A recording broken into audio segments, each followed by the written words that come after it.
I'm Ted C. Jones, Chief Economist for Stewart Title. And here we are at the end of the summer and you think, man, we're done with selling and buying season, but that's not true. Indeed, the number one closing month happens to be June. And on this graphic you're seeing in the first column, it shows the percent of home sales for the last 6 years that closed in each of the months, U.S. nationwide. The second one shows Utah, the mountains, and the third one shows Miami, the coast. So literally, more transactions close in June than any other month. And then depending on where you're at, it's either May, July, or August. Now the fewest sales, they take place in January, February, and then November. But what does that mean for you?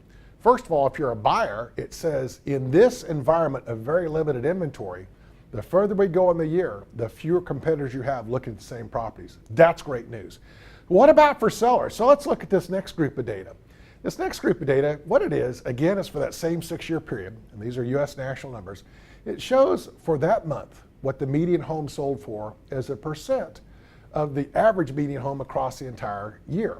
For example, in January, homes sell for only 91% of the median price for the year. In literally October, November, December, they sell for 1% over the median price for the year. But if you're talking about closings, literally in June, July, August, we're selling for anywhere from 5 to 8% more than the rest of the year.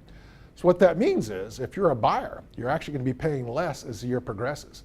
If you're a seller, you're still going to get your average median, typical median price all last 4 months of the year.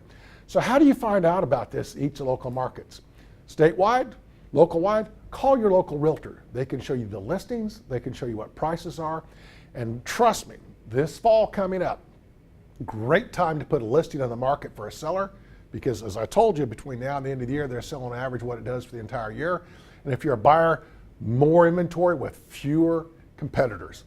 See your local realtor, they're the local expert. I'm Ted C. Jones, Chief Economist for Stewart Title.